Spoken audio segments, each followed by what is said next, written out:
ये कहानी है एक ट्रक ड्राइवर की। इस कहानी को सुनकर आपके रोंगटे खड़े हो जाएंगे। ये घटना जिनके साथ घटी उनका नाम सुखबीर है और वो पंजाब के रहने वाले हैं। अब ये कहानी सुखबीर के पॉइंट ऑफ व्यू से सुनते हैं। दोस्तों, मेरा नाम सुखबीर है और मैं पिछले 15 साल से ट्रक ड्राइविंग का काम कर रहा हूँ। इसी दौरान ट्रक चलाते वक्त मेरे साथ कई खौफनाक वाक़या हुए, लेकिन आज जिसके बारे में मैं आपको बताने जा रहा हूँ उसे सुनने के बाद आपको एहसास होगा कि ट्रक ड्राइविंग का काम कितना खतरनाक और डरावना है। दोस्तों, ये बात उन दिनों की है जब मैं हरियाणा की एक गुटखा फैक्ट्री में ट्रक चलाने का काम किया करता था। जब मैंने मेरे जीवन में ट्रक ड्राइविंग का काम शुरू किया तो शुरुआत के 4-5 साल तो मैं सिर्फ दिन के समय ही ट्रक चलाया करता था। लेकिन धीरे-धीरे मेरे अंदर पैसों का लालच बढ़ने लगा था। इसलिए कुछ सालों के बाद अब मैंने रात के समय में भी ट्रक चलाना शुरू कर दिया था, क्योंकि अगर दिन की एक डिलीवरी की जगह सामान की 2 डिलीवरी कर दी जाएँ तो डबल पैसे मिलते थे। और यही सोचकर अब मैंने रात के समय भी ट्रक चलाना शुरू कर दिया था। शुरुआत के दिनों में तो सब कुछ ठीक था, लेकिन कुछ महीने बाद एक बार मेरे साथ एक ऐसी घटना हुई जिसके बाद कई दिनों तक मैंने ट्रक ड्राइविंग का काम छोड़ दिया था। दरअसल दिन के समय तो मैं अकेला ही ट्रक चलाया करता था, लेकिन रात के समय सामान की डिलीवरी को करते वक्त फैक्ट्री के मालिक में हमेशा मेरे साथ एक नौकर को भेजते थे। जिस दिन मैं रात को पहली बार अपने ट्रक से सामान की डिलीवरी करने के लिए गया तो उस दिन फैक्ट्री के मालिक ने एक सुनील नाम के आदमी को मेरे साथ भेजा था। उस दिन तो मेरी सुनील से कुछ ज़्यादा बात नहीं हुई, क्योंकि सामान की डिलीवरी भी कुछ ज़्यादा दूरी पर नहीं थी। इसलिए हम लोग फटाफट सामान की डिलीवरी करके वापस फैक्ट्री में आ गए थे। लेकिन इसके बाद जब कभी भी मैं रात के समय सामान की डिलीवरी करने जाता तो अक्सर सुनील को फैक्ट्री के मालिक मेरे साथ भेज देते।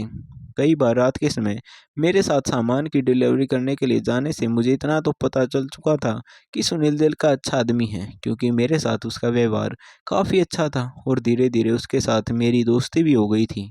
और इसके साथ ही सुनील काम भी बहुत अच्छा करता था। उसे जो भी काम करने को कहो वह उसे तुरंत कर देता था। काम में कभी भी टाल मटोल नहीं करता था। इसी वजह से मुझे उसका व्यवहार काफ़ी अच्छा लगता था। सुनील स्वभाव से काफ़ी हँसमुख और मज़ाकिया किस्म का इंसान था, क्योंकि जब हम रात को सामान की डिलीवरी करने जाते थे तो वह रास्ते में मुझे कभी भी बोर नहीं होने देता था। वह हमेशा कुछ कुछ बातें बोलकर मुझे हँसाता रहता था। इस वजह से कभी-कभार लंबा रास्ता आसानी से कट जाता था, क्योंकि उसकी बातों के बीच यह पता नहीं चलता था कि इतना लंबा रास्ता इतनी जल्दी कट गया। और हम लोग हमेशा अपने सामान की डिलीवरी खुशी-खुशी करके वापस फैक्ट्री लौट आते थे। इसलिए मैंने भी एक दिन फैक्ट्री के मालिक से कह दिया कि आप खलासी के लिए हमेशा सुनील को ही मेरे साथ भेजा करें। वह काम बहुत अच्छा करता है। तब मालिक ने भी इसके ऊपर अपनी सहमति जता दी। और उसके बाद जब कभी भी मैं रात के समय सामान की डिलीवरी करने जाता था, तो अब तो मालिक से बिना पूछे भी मैं सुनील को अपने साथ ले जाता था। और इसके ऊपर मालिक ने भी कभी कुछ नहीं कहा, क्योंकि उनको पता रहता था कि सुनील मेरे साथ ही गया होगा। कुछ दिनों तक तो ऐसे ही सब कुछ ठीक चलता रहा। लेकिन अब धीरे-धीरे पता नहीं कैसे, पर सुनील की तबीयत मुझे कुछ ठीक नहीं लग रही थी। और थोड़े ही दिनों बाद तो सुनील की तबीयत कुछ ज़्यादा ही खराब होने लगी थी। अब वह अपना काम भी सही ढंग से नहीं कर पा रहा था। इसलिए मैंने सुनील को सलाह दी कि वह कुछ दिन की छुट्टी लेकर अपने गाँव चला जाए और अपना इलाज कराकर जब तबीयत ठीक हो जाए तब वापस काम पर लौट आए। लेकिन इस पर सुनील ने कहा कि फैक्ट्री में बहुत काम है और मालिक मुझे छुट्टी नहीं देंगे। तभी मैंने सुनील से कहा कि तुम्हारी तबीयत तो इतनी ज़्यादा खराब हो रही है, तुम काम भी नहीं कर पा रहे हो, फिर तुम फैक्ट्री में रहकर क्या करोगे?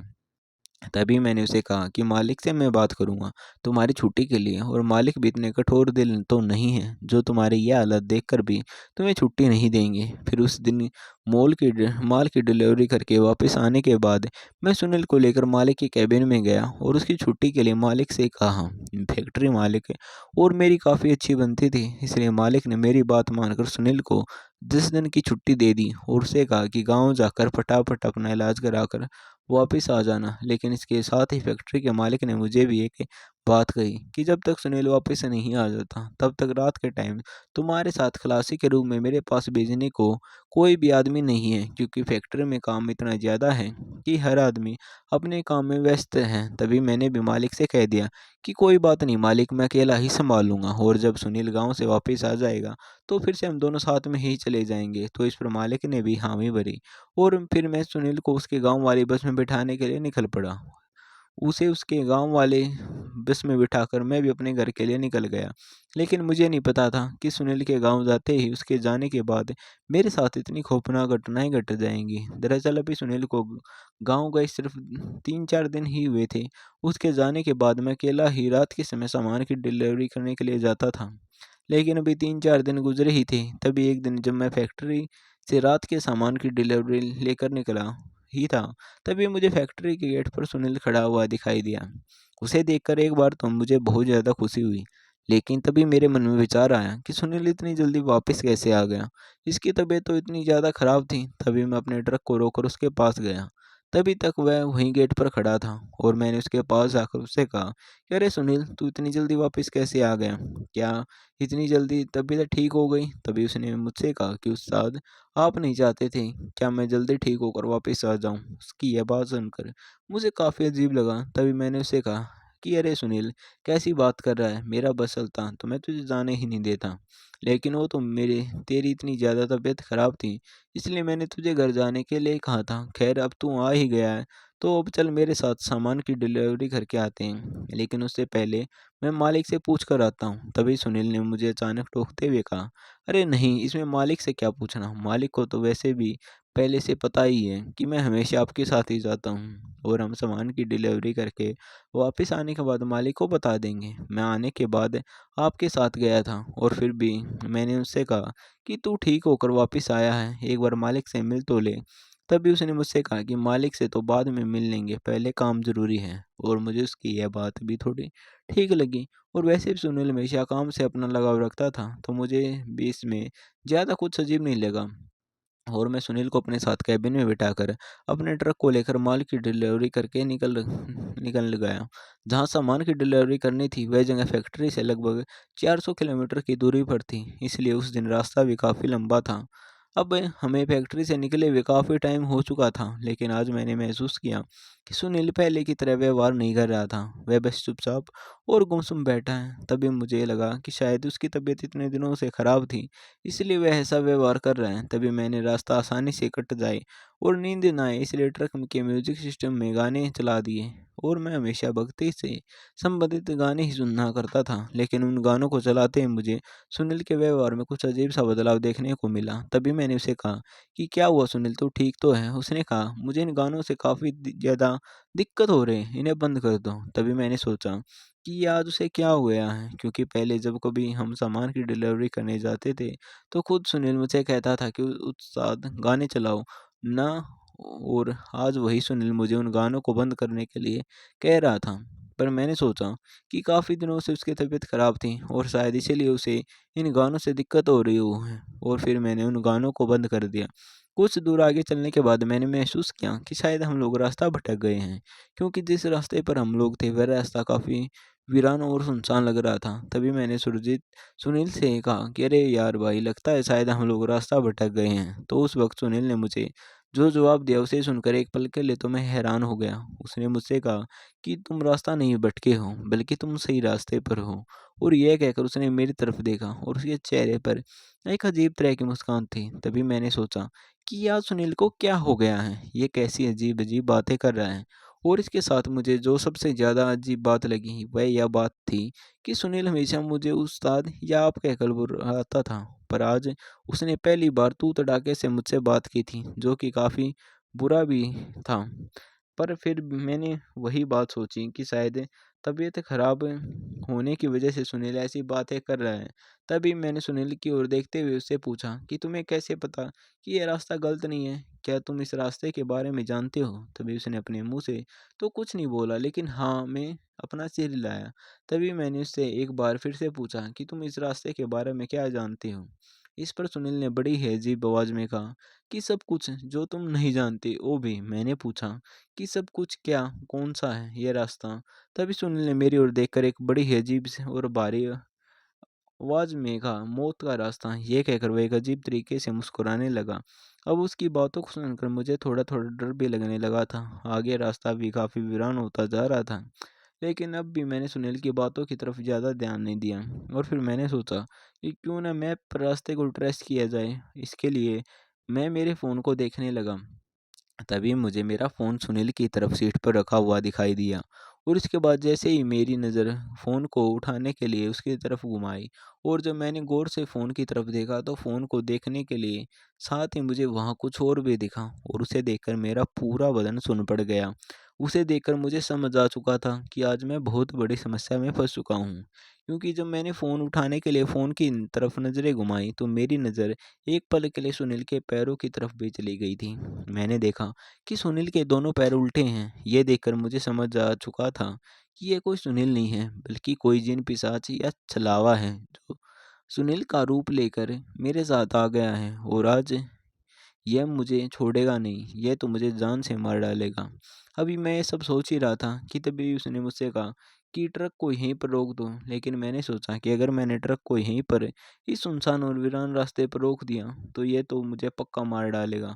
लेकिन अगर मैं ट्रक को यहाँ न रोक कर थोड़ी आगे ले जाऊँ, तो शायद कोई गाँव या बस्ती आ जाएगी, जहाँ मैं अपनी जान बचा सकूँगा। और बचने की इसी उम्मीद में मैं ट्रक को और तेज़ स्पीड में भगाने लगा। ये देखकर वह जिन पिशाच जो कि सुनील के रूम में मेरे पास बैठा हुआ था, उसने बड़े ही गुस्से में कहा मुझसे कहा, "ये तुम्हें समझ नहीं आ रहा है क्या?" मैंने कहा कि ट्रक को यहीं पर रोक रोक, लेकिन फिर भी मैंने उसकी बात को टालते हुए ट्रक को चलाना ही ठीक समझा। तभी वह मेरी तरफ देखकर एक अजीब-सी आवाज़ में गुर्रने लगा। धीरे-धीरे वो अपने असली रूप में आने लगा। अब उसका चेहरा धीरे-धीरे बदल रहा था। उसके हाथों के नाखून धीरे-धीरे अपने आप ही बढ़ रहे थे और उसकी चमड़ी भी बिल्कुल काली पड़ने लगी थी। उसके सर के बाल भी धीरे-धीरे बढ़ रहे थे और यह सब देखकर मेरे दिल की धड़कन दूनी रफ्तार से धड़कने लगी थी। अब मेरे बचने की उम्मीदें खो चुका था और अब वह मेरी तरफ देखकर अजीब तरीके से हँसने लगा। हँसते हुए उसकी आवाज़ और उसका वह रूप देखकर मेरे पूरे बदन से पसीना निकलने लगा और मैं पूरी तरीके से पसीने से भीग गया था। इसके साथ ही मेरे शरीर पर भी मेरा कोई कंट्रोल नहीं था। अब मेरी आँखों के अंदर भी धीरे-धीरे अंधेरा छाने लगा था और कुछ ही देर बाद मेरा ट्रक सड़क के किनारे एक बड़े से पेड़ में जाकर टकरा गया और उसके बाद मैं बेहोश हो गया था। लेकिन जब मेरी आँख खुली, तो मेरी आँखों पर एक हल्की रोशनी पड़ रही थी और जब मैंने गौर से चारों तरफ देखा, तो पाया कि मैं एक अस्पताल के बेड पर लेटा हूँ और उसके कुछ देर बाद वहाँ पर एक डॉक्टर आई, जिन्होंने मुझे होश में आता हुआ देखकर वापस बाहर जाकर किसी को आवाज़ लगाई। और उसके बाद कुछ लोग अस्पताल के उस कमरे के अंदर आ गए, जिस कमरे में मैं वहाँ बेड पर लेटा हुआ था। उन लोगों ने मेरे घरवाले और फैक्ट्री के मालिक थे। तभी मालिक ने मेरे पास आकर मुझसे पूछा कि ये सब कैसे हुआ? तो मैंने मालिक को शुरू से अंत लेकर अंत तक जो भी कुछ मेरे साथ हुआ, वह सारी घटना बताई। तभी मालिक ने मुझसे कहा कि अगर वह सुनील नहीं था, तो फिर कौन था? और उस एक्सीडेंट के बाद तुम्हारे अलावा उसका क्या हुआ? तभी मैंने मालिक से कहा कि आप एक बार सुनील के मोबाइल नंबर पर फ़ोन करके पूछिए कि वह कहाँ है? तभी मालिक ने वहीं अस्पताल में से ही मेरे सामने ही सुनील को फ़ोन किया। तो सुनील ने फ़ोन उठाया और उसके ने मालिक को बताया कि वह तो अभी गाँव में ही है और अपना इलाज करवा रहा है। तभी वहाँ पर उस अस्पताल की वह डॉक्टर आई और उसने बताया कि वह किसी और मरीज़ को अपनी एम्बुलेंस से उसके घर छोड़कर वापस आ रहे थे। तभी उन्हें रास्ते में मेरे ट्रक का एक्सीडेंट हुआ दिखा और उस ट्रक में मैं घायल अवस्था में पड़ा था। तभी वह लोग मुझे यहाँ अस्पताल में लेकर आ गए और ट्रक पर नंबर देखकर मेरे फैक्ट्री मालिक को फ़ोन कर दिया और मालिक ने मेरे घरवालों को सूचना दे दी थी। इस वजह से वे सभी लोग वहाँ अस्पताल में मेरे साथ थे। लेकिन अभी भी मेरे साथ-साथ सभी लोगों के दिमाग में एक बात चल रही थी, वह ये थी, उस रात मेरे साथ वह कौन था? उस रात मेरी जान कैसे बची? तभी कुछ दिनों बाद ट्राई करने पर हमें पता चला कि उस रास्ते पर एक छलावा है, जो रात के समय अलग-अलग रूप लेकर लोगों को भटकाता है और उन्हें मारकर उनकी आत्मा को अपने साथ ले जाने की कोशिश करता है।